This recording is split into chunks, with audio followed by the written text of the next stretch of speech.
નમસ્કાર મિત્રો, ગુજરાત માધ્યમિક અને ઉચ્ચતર માધ્યમિક શિક્ષણ બોર્ડ દ્વારા આગામી માર્ચ 2021ની બોર્ડની પરીક્ષામાં જે ગણિતનો 70% અભ્યાસક્રમ નિશ્ચિત થયો છે અને એ પ્રકારે જે પ્રશ્નપત્રનું માળખું આપ્યું છે એ માળખા અનુરૂપ એક નમૂનાનું પ્રશ્નપત્ર બોર્ડ દ્વારા આપવામાં આવ્યું છે. તો ચાલો આપણે એનું સોલ્યુશન કરીએ. વિભાગ બી એટલે કે અહીંયા 2 ગુણના દાખલા છે. 2 ગુણના અહીંયા 9 દાખલા તમારે ગણવાના છે. તમને 12 આપેલા હશે. અહીંયા જનરલ ઓપ્શન છે. આ 12 પૈકી કોઈ પણ તમારે અહીંયા 9 દાખલા ગણવાના છે. દાખલા નંબર 25 થી 36 સુધી આ દાખલાઓ આપેલા છે. હું તમને એ 12 દાખલાઓનું સોલ્યુશન સમજાવીને આપું છું. આપણે આવા જ બીજા નમૂનાના થોડા પ્રશ્નપત્રો પણ ગણીશું. તો ચાલો આપણે વિભાગ બી નો પ્રથમ દાખલો, યુક્લિડની ભાગ પ્રવિધિનો ઉપયોગ કરીને 135 અને 225 નો ગુસા શોધો. યુક્લિડ પ્રમાણે આપણે જોઈએ તો અહીંયા 225 ગ્રેટર ધેન 135 એટલે કે 225 એ 135 કરતા મોટા છે. તો આપણે 225 ને આપણે બરાબર એ ધ્યાનમાં રાખીએ કે એને આપણે 135 વડે એવી રીતે ભાગવાના છે. એટલે કે આપણે જે આખી આપણી ઘટના છે કે ભાજ્ય બરાબર ભાજક ગુણ્યા ભાગફળ વત્તા શેષ. તો અહીંયા ભાજ્ય 225 છે, એનો 135 વડે ભાગ ચાલે તો 135 × 135. તો 225 માંથી 135 બાદ કરો એટલે કે 90 શેષ વધે. અહીંયા શેષ શૂન્ય નથી. શેષ શૂન્ય ન થાય ત્યાં સુધી ભાગ ચાલવાના રાખવાના. તો શેષ ઇઝ નોટ ઇક્વલ ટુ 0. તો હજુ આપણે 135 ને 90 વડે ભાગીએ એટલે કે હવે જે ભાજક છે એ ભાજ્ય બની જાય અને શેષ છે એ તમારું ભાજક બની જાય. એટલે કે 135 બરાબર 90 વડે ભાગો તો 90 × 90 તો 45. હજુ પણ શેષ શૂન્ય નથી એટલે કે હજુ તમારું અહીંયા જે 90 છે જે તમારો ભાજક હતો એ ફરીથી તમારું ભાજ્ય બની જાય અને તમારી શેષ છે એ ભાજક બની જાય. 45 × 90 શેષ શૂન્ય થઈ ગઈ. હવે શેષ શૂન્ય થાય ત્યાં આપણે પદને અટકાવી દઈએ તો શૂન્ય શેષ થઈ તો એની પહેલાની જે શેષ હોય જેને શૂન્યતર શેષ કહેવાય એ એનો ગુસા થાય. અહીં શૂન્યતર શેષ એટલે કે શૂન્ય પહેલાની શેષ, શૂન્ય સિવાયની શેષ 45 છે. તેથી ગુસા ઓફ 135 to 25 is 45. એટલે કે અહીં 135 અને 225 છે એનો ગુસા 45 થશે. આ એનો જવાબ થશે. હવે બીજો દાખલો છે અવિભાજ્ય અવયવની રીતથી 6, 72 અને 120 નો ગુસા અને લસા શોધો. તો પહેલા તો આપણે અવિભાજ્ય અવયવ પાડીએ. તો 6 ના અવિભાજ્ય અવયવ પડે 2 × 3. હવે 72 છે તો એના અવિભાજ્ય અવયવ પાડીએ તો પહેલા 2 વડે ભાગ ચાલે તો 36 × 2 72. હજુ 2 વડે ભાગ ચાલે તો 18 × 36. હજુ 2 વડે ભાગ ચાલે તો 9 × 18. હવે 3 વડે ભાગ ચાલે તો 3 તેરી 9. 3 વડે ભાગ ચાલે તો 3 × 3 એટલે કે 2 × 4 × 8 તેરી 24 તેરી 72. પણ આને આપણે સંક્ષિપ્ત રીતે લખીએ તો 2 છે એ 3 ટાઈમ છે એટલે કે 2 નો ઘન અને 3 છે એ 2 ટાઈમ એટલે 3 નો સ્ક્વેર. હવે 120 120 આના અવિભાજ્ય અવયવ પાડો. ન ખ્યાલ આવે તો રફમાં સાઈડ પર પાડી શકાય. તો પહેલા 2 ભાગ ચલાવો તો 60, હજી 2 ભાગ ચલાવો તો 30, હજી 2 ભાગ ચલાવો તો 15, 3 ભાગ ચલાવો તો 5 અને 5 ભાગ ચલાવો તો 1 એટલે કે 2 × 4 × 8 તેરી 24 × 5 120. તો અહીંયા 2 છે એ 3 ટાઈમ છે એટલે 2 નો ઘન, 3 છે એ 1 ટાઈમ છે અને 5 પણ 1 ટાઈમ છે. હવે આનો ગુસા મેળવતી વખતે શું કરવાનું તો કે 2 કે 3 રકમ પદ છે તો દરેકમાં સામાન્ય હોય તે લેવાનું અને એની લઘુત્તમ ઘાત લેવાની. જો અહીંયા 2 છે, અહીંયા પણ 2 છે, અહીંયા પણ 2 છે, પણ અહીંયા 2 ની 3 ઘાત છે, અહીંયા 3 ઘાત છે, અહીંયા 1 ઘાત છે. તો ગુસામાં લઘુત્તમ ઘાત 2 ગુણ્યા અહીંયા 3 છે, અહીંયા પણ 3 છે, અહીંયા પણ 3 છે, પણ અહીંયા 3 ની લઘુત્તમ ઘાત 1 છે. પછી અહીંયા 5 છે પણ બાકીનામાં નથી. તો ગુસા એટલે 2 કે 3 પદ હોય, તમામમાં સામાન્ય હોય તે અને લઘુત્તમ ઘાત. તો આનો ગુસા થશે 2 ગુણ્યા 3 એટલે કે 6. આનો લસામાં સેમ વસ્તુ કે ત્રણેયમાં હોય 1, ત્રણેયમાં ન હોય તો એકમાં હોય તો પણ લખવાનું, પણ જ્યારે બધામાં હોય કે બેમાં હોય ત્યારે મહત્તમ ઘાત લખવાની. જો 2 છે એની પાસે પણ છે, અહીંયા 3 ટાઈમ છે, અહીંયા 3 ટાઈમ છે, તો 2 ની મહત્તમ ઘાત છે 3. પછી 3 અહીંયા છે, અહીંયા પણ છે, અહીંયા છે, પણ 3 ની મહત્તમ ઘાત અહીંયા 1 છે, અહીંયા 1 છે, પણ એ 2 છે, તો 3 ની મહત્તમ ઘાત 2 થશે. પછી અહીં તો 2 ને 3 આવી ગયા, અહીંયા 2 ને 3 આવી ગયા, હજુ 5 બાકી છે. એટલે કે લસા લખતી વેળાએ ફરીથી કહું છું, કોમન હોય તો મહત્તમ ઘાત લખવાની અને બાકી રહી ગયેલા પદ પણ લખવાના. એટલે કે 2 નો ઘન 8, 3 નો વર્ગ 9 ગુણ્યા 5 એટલે કે 8 પંચા 40 ગુણ્યા 9, 9 ચોક 36, 360. એટલે કે આ રકમ છે એનો અવિભાજ્ય અવયવની મદદથી ગુસા આપણને 6 મળે છે, જ્યારે લસા 360 મળે છે. તો તમે આ લખી શકો છો. આપણે ક્રમમાં દાખલાઓ ગણતા જશું. હું તમારી માટે ફ્રેમ રાખું છું, તમે લખી લો.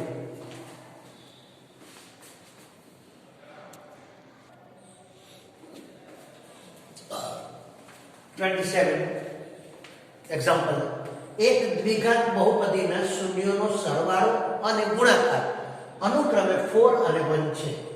તે પરથી દ્વિઘાત બહુપદી મેળવો. મિત્રો આ દાખલો બે રીતે બતાવી શકાય. અહીંયા આપણને શૂન્યોનો સરવાળો એટલે કે આલ્ફા પ્લસ બીટા બરાબર 4, એટલે કે આલ્ફા પ્લસ બીટાનું સૂત્ર છે -b/a, અને આલ્ફા ગુણ્યા બીટા એટલે કે 1 શૂન્યનો ગુણાકાર, અને એનું સૂત્ર છે c/a. આ સમીકરણને ઉકેલતા તમે ઉકેલો એટલે તમને a ની કિંમત મળશે 1, b ની કિંમત મળશે -4 અને c ની કિંમત મળશે 1. થશે ને? તમે ઉકેલી શકો ને? પણ હું તમને બીજી રીત બતાવવા માંગુ છું એટલે હું એ ટૂંકું કરું છું. અહીંયા તમે જોઈ શકો છો બંનેમાં a કોમન છે, બંનેના છેદમાં 1 છે. તો અંશની કિંમત b ની કિંમત -b બરાબર 4, તેથી b બરાબર -4, c બરાબર 1. તો abc મળી ગયા. તેથી દ્વિઘાત બહુપદીનું સૂત્ર છે ax² + bx + c. એટલે કે અહીંયા a એટલે 1, તો 1x² એટલે 1x² એટલે x² પ્લસ bx, પણ b ની કિંમત -4 છે એટલે -4x + 1 થાય. પણ આ જ દાખલાને બીજી રીતે આપણે કરી શકાય.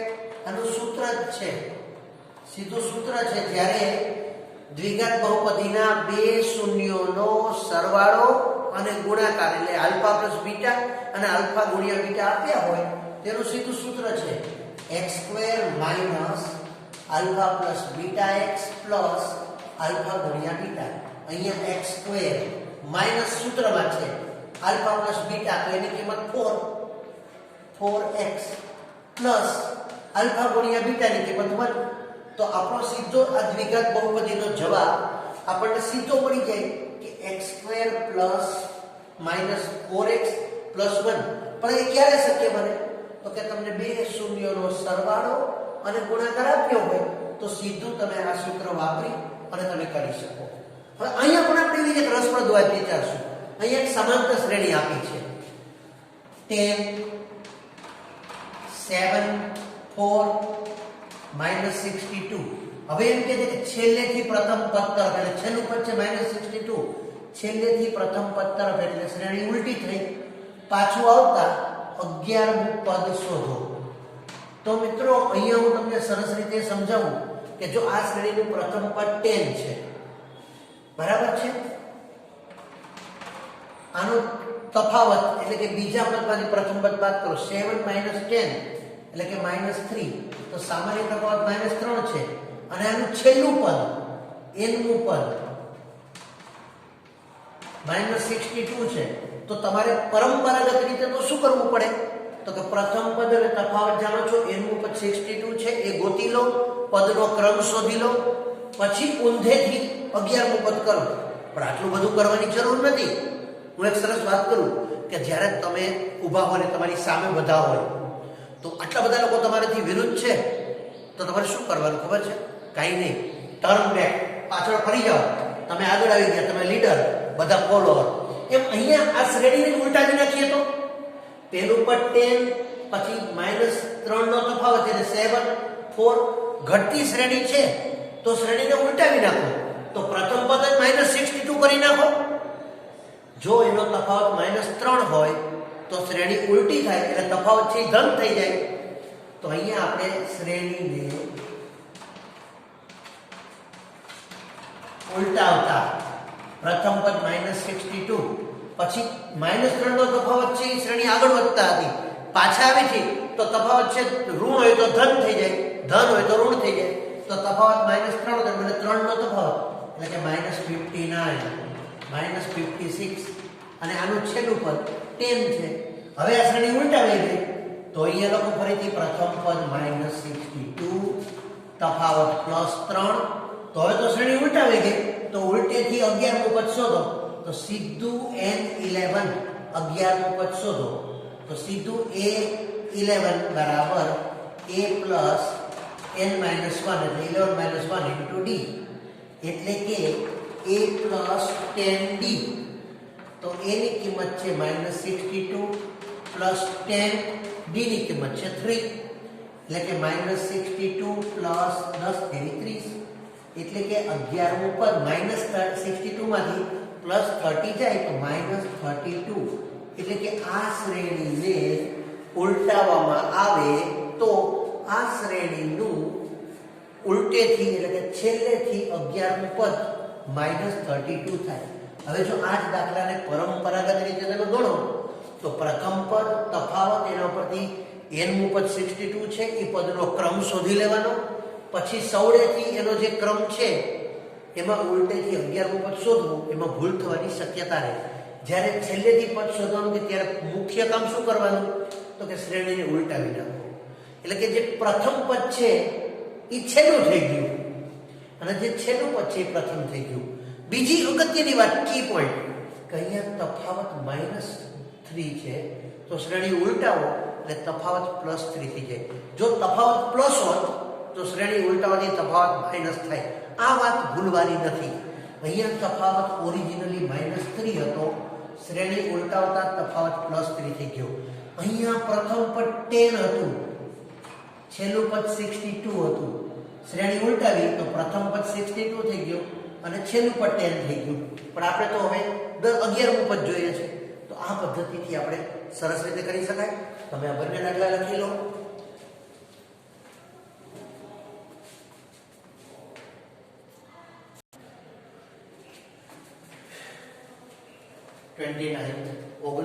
દાખલો, સરવાળો કરો 34, 32, 30 10 સુધી.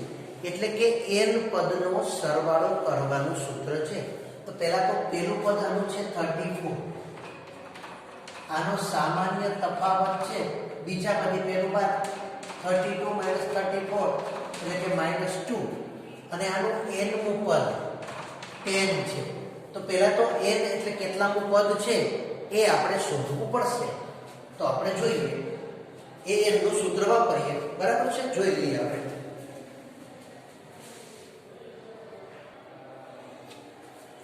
એટલે કે અહીંયા આપણે જોયું કે પ્રથમ પદ 32 34 ડિફરન્સ -2, કારણ કે બીજામાંથી પહેલું પદ બાદ કરો તો 32 - 34 એટલે -2 અને આનું છેલ્લું પદ 10 છે.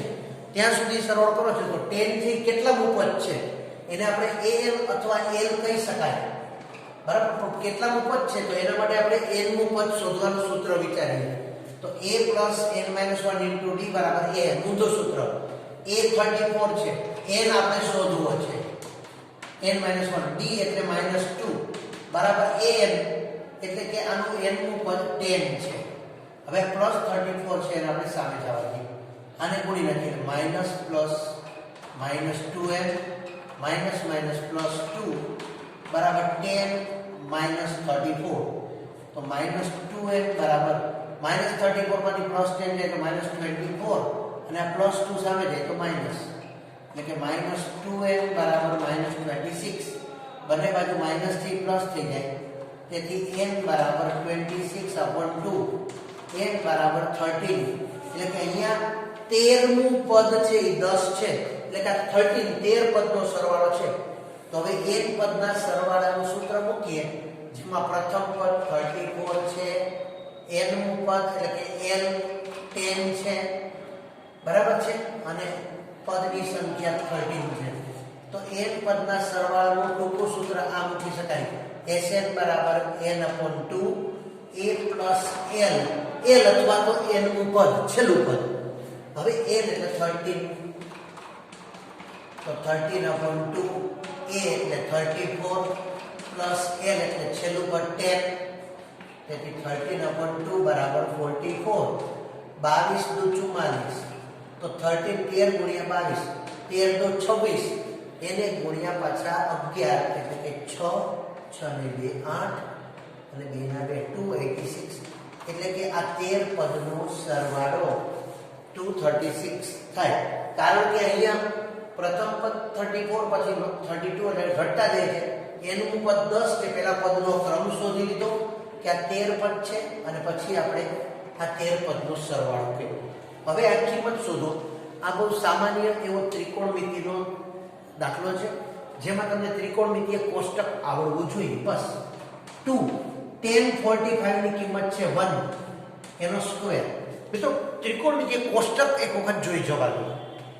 પ્લસ cos 30, cos 30 ની કિંમત છે √3/2, વર્ગમૂળ 3/2, કૌંસ પર વર્ગ છે. sin 60, cos અને sin કોટી કોણ છે, બેયનો સરવાળો 90 થતો હોય, એ કિંમતો સરખી હોય, તો cos 30 ની કિંમત sin 60 ની હોય. કોષ્ટક તમે શીખો એટલે તમને ખ્યાલ આવી જશે. તો આની કિંમત પણ √3/2 છે, એનો સ્ક્વેર. હવે અહીંયા 1 નો વર્ગ 1 એટલે 2 * 2 વત્તા √3 નો સ્ક્વેર 3, નીચે 2 નો વર્ગ 4. અહીંયા પણ √3 નો સ્ક્વેર 3, નીચે 2 નો વર્ગ 4. તો +3/4 અને -3/4 તો ઉડી ગયા. તો આની કિંમત આવી 2. એટલે કે આ 2 tan² 45 plus cos² 30 minus sin² 60 ની કિંમત આવી 2. તો આ તમે નોંધી લો, આપણે આગળ દાખલાઓ ગણીશું.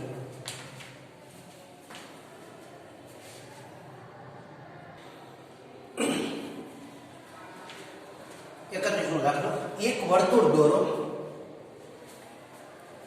જે પૈકી એક વર્તુળનો સ્પર્શક અને બીજી વર્તુળની છેદિકા હોય તેવી આપેલ રેખાને સમાંતર હોય બે રેખા દોરો. એટલે પહેલા એક રેખા આપવાની છે, વર્તુળ દોરો. દાખલા તરીકે જો આ એક O કેન્દ્ર વાળું વર્તુળ છે. હવે એમ કે છે કે બે રેખા દોરવાની છે, એક વર્તુળનો સ્પર્શક હોય અને બીજી છેદિકા હોય, એવી આપેલ રેખાને સમાંતર બે રેખા દોરો. તો પહેલા એક રેખા આપી દો. માનો કે આ રેખા x આપેલ છે, એને સમાંતર એવી એક રેખા y છે, જે વર્તુળને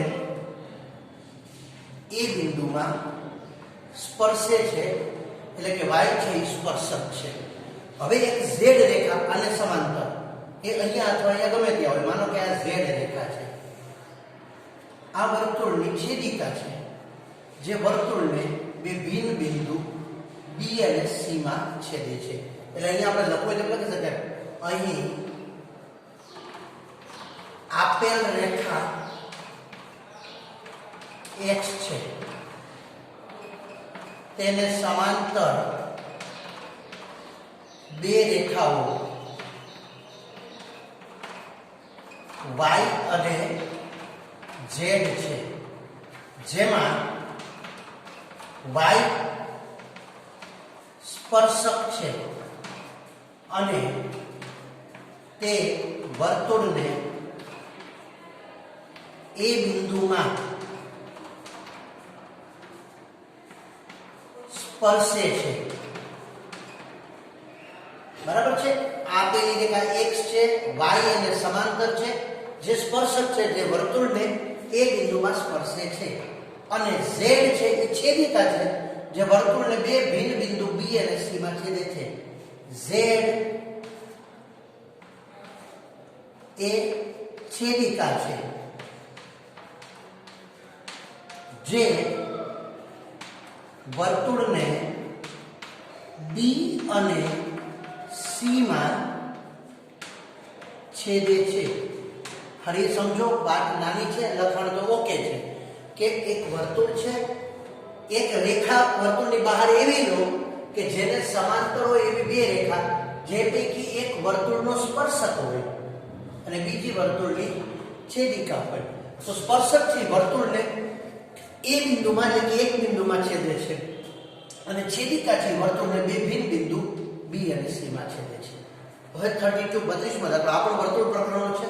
વર્તુળના કેન્દ્રથી 5 સેમી અંતરે આવેલા બિંદુ A માંથી, આ વર્તુળ છે એનું કેન્દ્ર O છે, કેન્દ્રથી 5 સેમી અંતરે આવેલા બિંદુ A માંથી વર્તુળને દોરેલા સ્પર્શકની લંબાઈ 4 સેમી છે, એટલે કે AB બરાબર 4 સેમી છે. કેન્દ્રથી બહારના બિંદુનું અંતર 5 સેમી છે. તો વર્તુળની ત્રિજ્યા શોધો. હવે આપણે જાણીએ છીએ કે AB સ્પર્શક છે, તો B સ્પર્શ બિંદુ છે, અને સ્પર્શ બિંદુએ દોરેલી ત્રિજ્યા સ્પર્શકને લંબ હોય, તેથી OB લંબ AB થાય, અને OB એ કાટકોણ ત્રિકોણ થાય, જેમાં O એ કર્ણ આપેલો છે, AB બાજુ આપેલી છે. તો ત્રીજી બાજુ એટલે કે વર્તુળની ત્રિજ્યા શોધો. તો અહીંયા આપણે એમ કહી શકાય કે ત્રિકોણ OBA માં ખૂણો OBA બરાબર 90 અને OA કર્ણ છે. આપણે જાણીએ છીએ પાયથાગોરસના નિયમ પ્રમાણે જો કર્ણની કિંમત શોધવી હોય કાટકોણ ત્રિકોણમાં, તો કર્ણનો વર્ગ બાકીની બે બાજુની લંબાઈના વર્ગના સરવાળા બરાબર હોય. પણ કોઈ બાજુ શોધવી હોય કાટકોણ ત્રિકોણમાં, તો બાજુનો વર્ગ એ કર્ણના વર્ગમાંથી અન્ય બાજુના વર્ગનો તફાવત હોય, એટલે કે બાદબાકી હોય.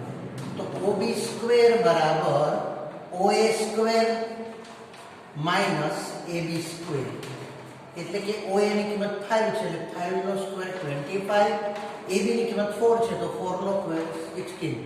તેથી OB સ્ક્વેર બરાબર 9, તેથી OB બરાબર 3 સેમી. અને OB શું છે? તો કે આપેલ વર્તુળની ત્રિજ્યા, એટલે કે વર્તુળની ત્રિજ્યા 3 સેમી થાય.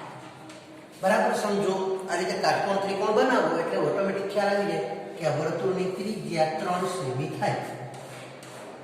અહીંયા ફરીથી વર્તુળનું કેન્દ્ર, બહારનું બિંદુ A, AB સ્પર્શક છે, B સ્પર્શ બિંદુ છે, સ્પર્શકની લંબાઈ 4 સેમી, બહારના બિંદુની લંબાઈ 5 સેમી. તો આ કાટકોણ ત્રિકોણ છે. આ બાજુ શોધવી છે, તો કર્ણના વર્ગમાંથી અન્ય બાજુનો વર્ગ બાદ કરો. તમારી સામે રાખું છું ફ્રેન્ડ, તમે લખી શકો છો.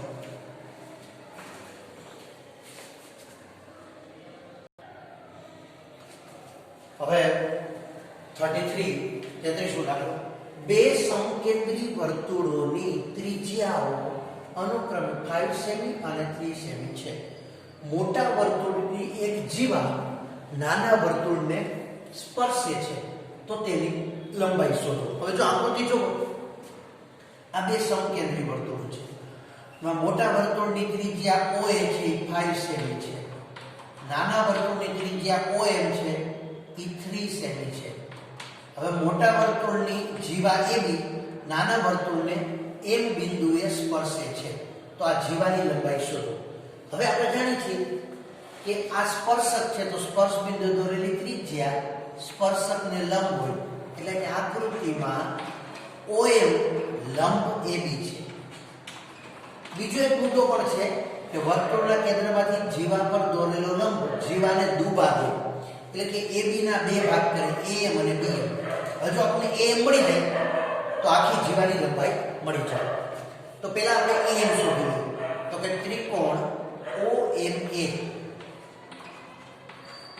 માટે ખૂણો OMA બરાબર 90 અને OA કર્ણ છે.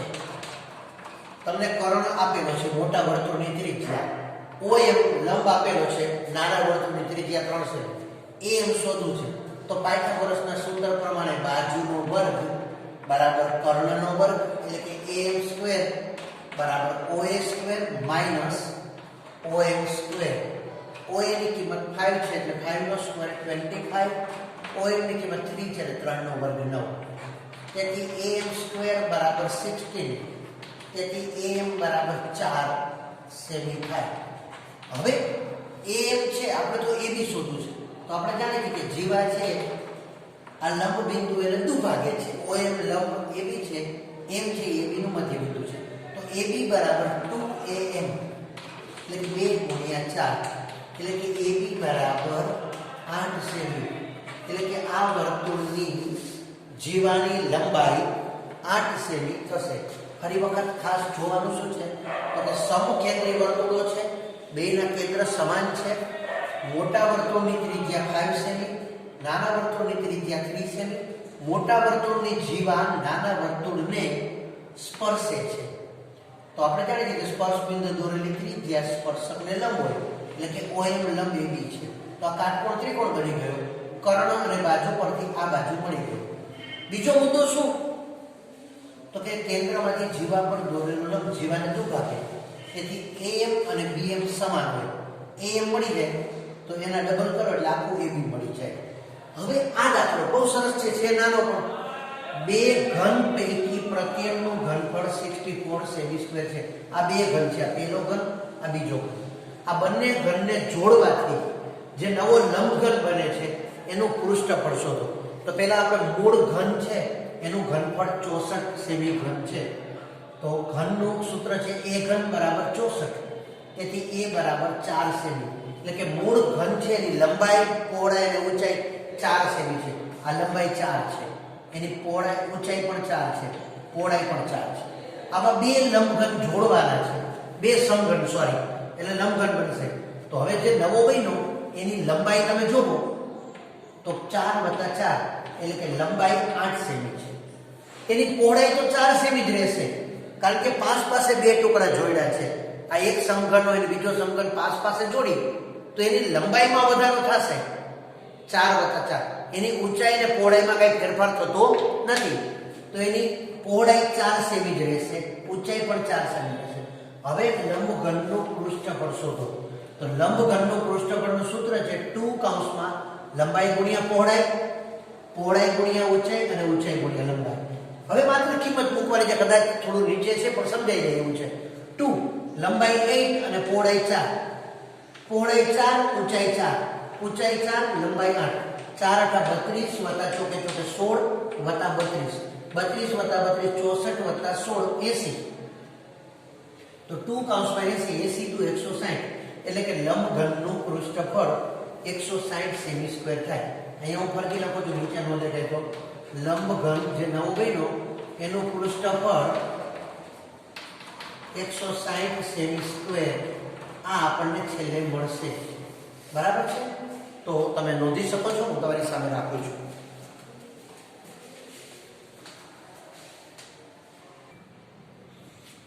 તો અહીંયા આપણે 35 35મો દાખલો જોઈએ. ખૂબ નાનો છે, 2 ગુણમાં બધા નાના છે. વિદ્યાર્થીઓના એક સમૂહે એક વસ્તીના 20 પરિવારના સભ્ય સંખ્યા પર સર્વેક્ષણ હાથ ધર્યું. તેનાથી પરિવારના સભ્ય સંખ્યા માટેનું નીચેનું આવૃત્તિ વિતરણ કોષ્ટક બન્યું. તો આ માહિતીનો બહુલક શોધો. અહીંયા પરિવારના સભ્ય સંખ્યા વર્ગ આપ્યા છે 1 થી 3, 3 થી 5, 5 થી 7, 7 થી 9, 9 થી 11 અને સામે પરિવારની સંખ્યા આપી છે 7, 8, 2, 2 અને 1. હવે આનો બહુલક શોધવો છે તો પરિવારના સભ્ય સંખ્યા એને આપણે વર્ગ છે એનો વર્ગ લખીએ. અહીંયા તમે આખું લખો લખાય પરિવારની સભ્ય સંખ્યા પણ હું લખતો નથી. અને અહીંયા પરિવારની સંખ્યા જેને આપણે આવૃત્તિ કહી છે. બરાબર છે? તો 1 થી 3, 3 થી 5, 5 થી 7, 7 થી 9, 9 થી 11 સામે આવૃત્તિ આપી છે. હવે બહુલક શોધવો હોય તો બહુલક વર્ગ નક્કી કરવાનો. બહુલક વર્ગ એટલે સૌથી મોટી આવૃત્તિ ધરાવતો વર્ગ. તો આ સૌથી મોટી આવૃત્તિ ધરાવતો વર્ગ છે, આને બહુલક વર્ગ કહેવાય. એની આવૃત્તિને F1 કહેવાય, એની ઉપરની આવૃત્તિને F0 કહેવાય અને બહુલક વર્ગથી નીચેના વર્ગની આવૃત્તિને F2 કહેવાય. અહીંયા વર્ગ છે એની વર્ગ લંબાઈ છે એ બબ્બેની છે, 1 થી 3, 3 થી 5. ચેક કરવું તો આમ ચેક કરાય છે, 3 ને 2 5 ને 2 7 ને 2 9 ને 11. તો h બરાબર 2 એટલે કે વર્ગ લંબાઈ 2 છે અને l એટલે બહુલક વર્ગની અધસીમા 3 છે.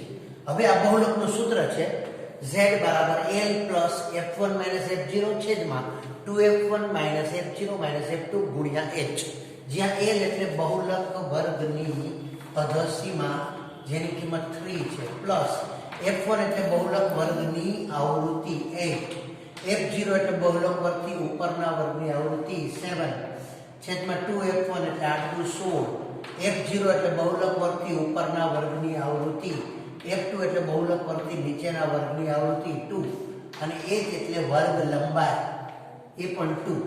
હવે સાદુરૂપ આપી 3 પ્લસ 8 માંથી 7 જાય તો 1 અને ગુણ્યા 2 એટલે 2 2 છેદમાં 7 ને 2 9, 16 માંથી 9 બાદ કરીએ એટલે 7 વધે તો 2/7 એટલે કે 3 પ્લસ 2 ભાગ્યા 7 તમે ભાગાકાર કરો, પેલા ભાગનો 4 એટલે 0, 20 થઈ ગયા, 7 દુ 14 વૈધા 6 એટલે 60, 7 8 56 વૈધા 4 એટલે 40, 7 5 35 વૈધા 5 એટલે 50, 7 7 49. આ તો ચાલ્યા કરે. તો પોઈન્ટ પછી 3 આંકડા લેવો હોય તો ચોથો આંકડો છે 5 કરતા મોટો છે તો અહીંયા એડ કરી દો એટલે કે 3 પ્લસ 0.286 એટલે કે આપેલી માહિતીનો બહુલક 3.286 થશે. એટલે કે આપેલી માહિતીનો બહુલક 3.286 થશે. તમે નોંધી શકો છો. પછી આપણે છેલ્લો દાખલો ગણીએ.